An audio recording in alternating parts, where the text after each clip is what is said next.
अब आते हैं कॉमन मिस्टेक्स जो कि अवॉइड किया जाता है हर एक इन्वेस्टर्स के द्वारा लेकिन करते नहीं है। तो आप देख लीजिए आप इसमें से कौन सा चीज़ कर रहे हो। अगर आपका उसमें से है तो आप आके चेंज कर लीजिए आपका आइडिया। तो सबसे पहले देखिए फ्लेक्सी कैप फंड के अंदर आप अगर कोई भी कॉमन मिस्टेक कर रहे हो तो थोड़ा देख लीजिए। तो investment based on your recent return, आप देख लेते हो कि भाई 1 महीने के अंदर ये 10% या 20% रिटर्न दे रहा है, आप निवेश करने जाते हो तो ऐसा भूल मत कीजिए कभी भी।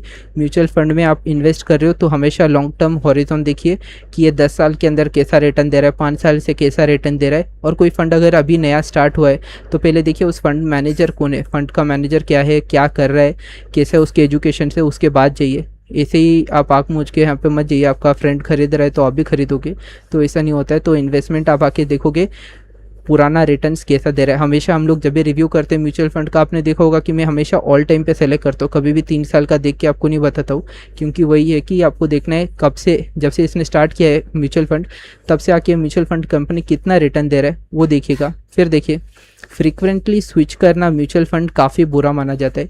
अगर आपको लग रहा है कि हाँ भाई रेगुलर मुझे अच्छा रिटर्न नहीं दे रहा है, एक बार स्विच कर लिया बस ठीक है, आप लॉन्ग टर्म के लिए बने रहिए। बार बार स्विच करोगे और एनएवी आप आके यहाँ पे कट करोगे अपना, मतलब आप अगर एग्जिट करते हो या फिर स्विच करते हो ना तो वहाँ पे एक आपको देखोगे एक्सपेंस रेशो कटता है। तो एक्सपेंस रेशो पूरा क्यों ही आपको बिगड़ना है, आप बार बार स्विच मत कीजिए। ये काफ़ी सारे लोग गलती कर देते हैं, सोचते हैं कि हम लोग ये कर लेंगे, तो बेकार आइडिया होता है, आपका एनएवी जाता है, आपके पैसे गंवा रहे हो आप। एक फंड हाउस को फ्री में पैसे देके स्विच करते जा रहे हो, ये कॉमन मिस्टेक हो गया। फिर stopping SIP during market correction. अभी देखिए अभी ये टाइम पे मार्केट करेक्ट कर अपने आप को, मतलब मार्केट गिर रहा है, लोग अपना एसआईपी या तो पॉज कर रहे हैं या फिर स्विच कर रहे हैं या फिर आके यहाँ पे इसको बंद ही कर दे रहे। अभी मार्केट अच्छा नहीं चल रहा है, चलो मैं निकल जाता हूँ, तो ये गलती कभी भी मत कीजिए। मार्केट जब भी आके यहाँ पे अपने आप को करेक्ट करेगा अपना एसआईपी कंटिन्यू कीजिए, क्योंकि आपका जो म्यूचुअल फंड के अंदर आपने निवेश किया है, मान के चलिए स्टार्टिंग में आपने 100 रुपये निवेश किया, आज के दिन वो 50 रुपये चल रहा है, तो 50 रुपये में भी आपने निवेश किया तो आपका एवरेज प्राइस तो 75 हो गया।